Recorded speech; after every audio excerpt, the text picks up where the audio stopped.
Hi, you're watching Flight Steinberg's YouTube channel. Synthux is a company selling DIY kits so you can build your own synthesizers easily, and their designs are based on the Electrosmith Daisy Seed, which you can see here. So if you think that's an interesting topic to talk about, please join me in this video. Here we go.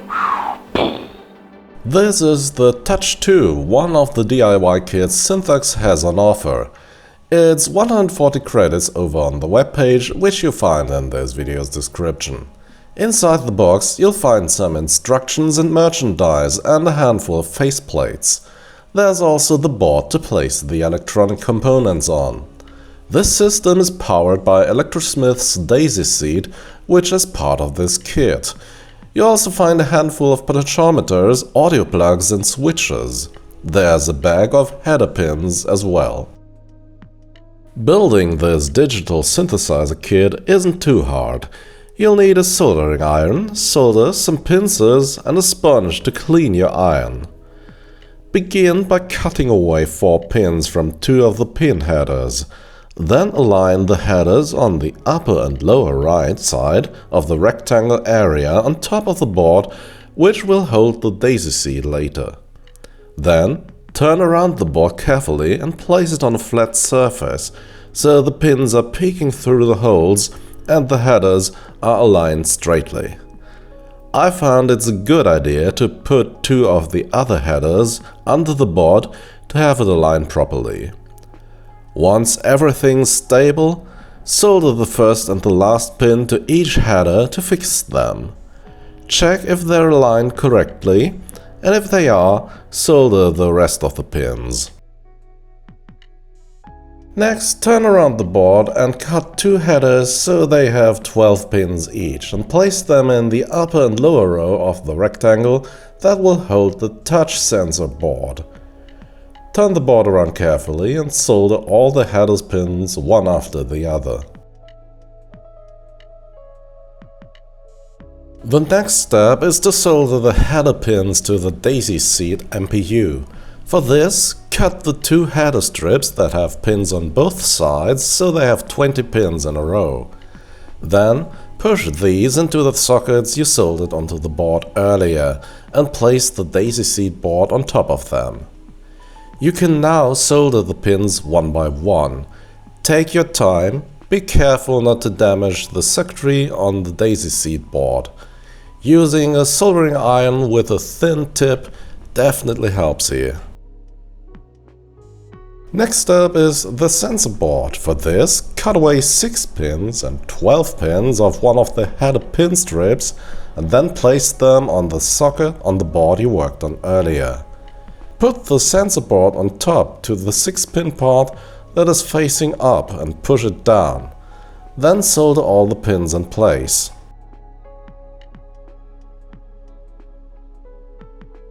The Eurorack connector is next. Remove the Daisy Seed MPU by lifting it up carefully with a thin object on each side.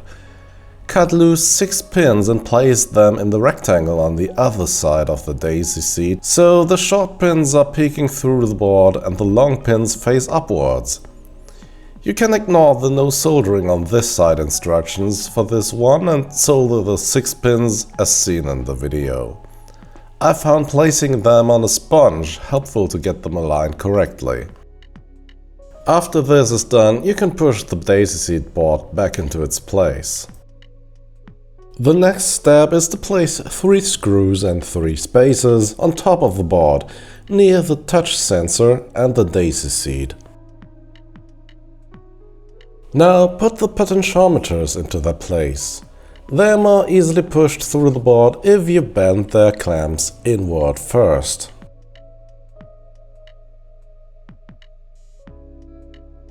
Don't solder them yet, instead continue with the 2 faders. Push them into place carefully and make sure they're flush to the board.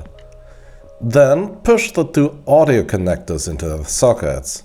Once again, don't solder these yet, just make extra sure they're flush to the board. Now you can take one of the 3 faceplates and put it on top of all the controls and fix it with 3 screws. There is one faceplate for each firmware you can run on the Touch 2. I'll start with the Touch String, which is a polyphonic synthesizer firmware. Now turn around the board and solder all the potentiometers, faders and audio plugs into place. Take your time, don't rush this. Some of the bigger connectors will need some time to catch enough heat to be soldered. Now put the two switches into place, apply solder to the pins.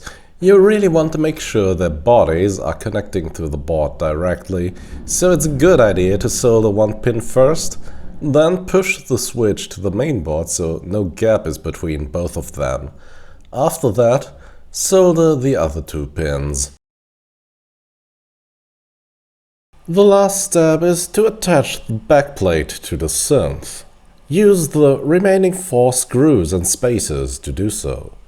If everything went swimmingly, we can now power up our synth and install the firmware. Installing the firmware is quite easy. Connect the Daisy Seed to your computer with a USB cable, then hold the reset and boot button simultaneously. On your computer, download one of the firmwares from Synthux GitHub page, then open the Daisy Seed firmware transfer page, connect to the DFU device, select the firmware file you just downloaded, and transfer it. Okay, the first firmware I'm going to try is the Touch Bass, a virtual analog polyphonic subtractive synthesizer with a sub-oscillator.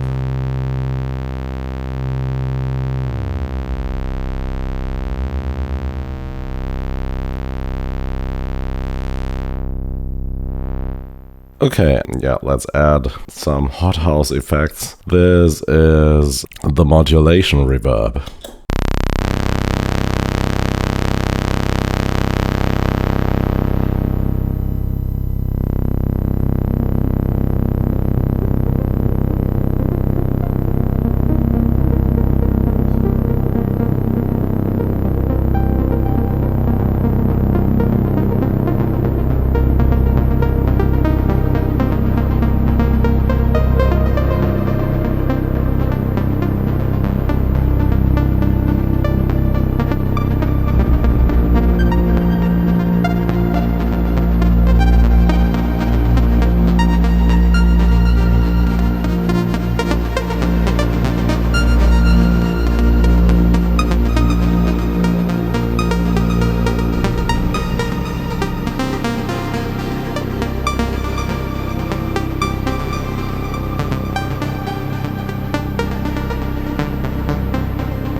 Touch String is a karplus-strong type synthesizer. Let's listen to this.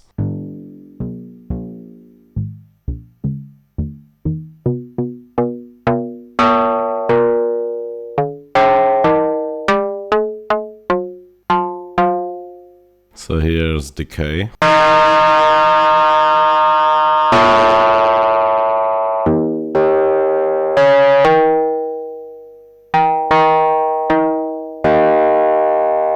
And filter.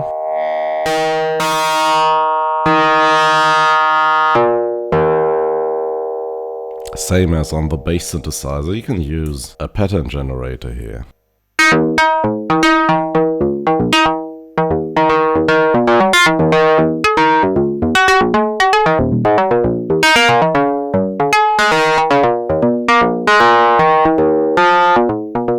Let's add some external effects to this.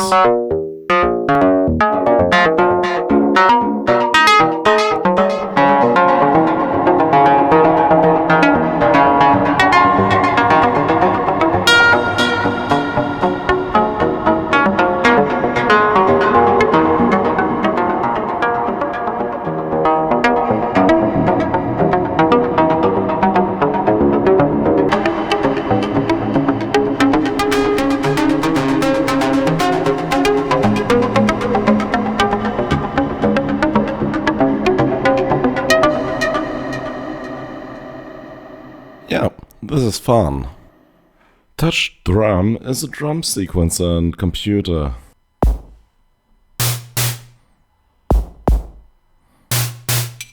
Okay, let's try something.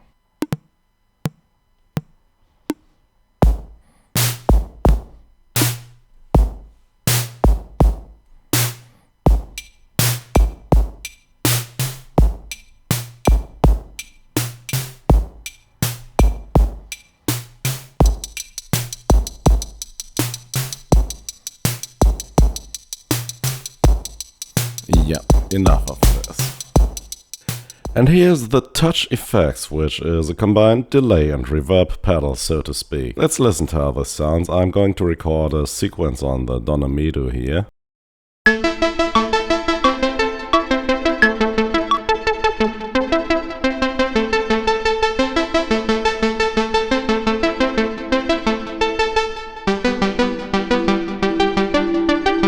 Okay, let's bring in the delay.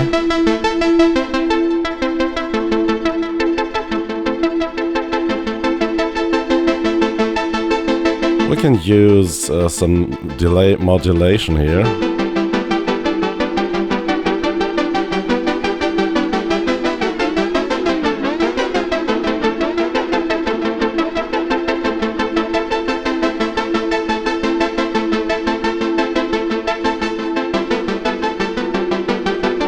Let's bring in the reverb.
This almost goes into looper territory, which brings us to the next firmware, a looper with reverb.